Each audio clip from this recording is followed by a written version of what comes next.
ভেঙে পড়েও বারবার ঘুরে দাঁড়ানোর মানসিকতা ও আত্মবিশ্বাস থাকতে হবে।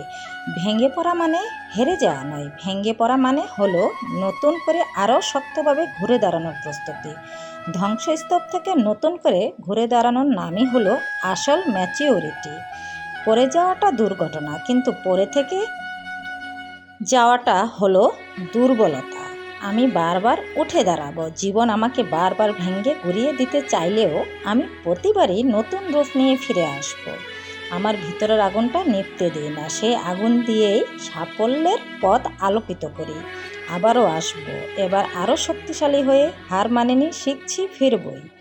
আমার কোনো ভয় নেই, কারণ আমি বারবার ঘুরে দাঁড়াতে জানি। ঝুঁকি নিলে তুমি কিছু না কিছু শিখবে। কখনো তুমি সফল হবে, কখনো ব্যর্থ, কিন্তু দুই অভিজ্ঞতাই জীবনে সফলভাবে তোমার জীবনে কাজে আসবে এবং দরকারি হবে।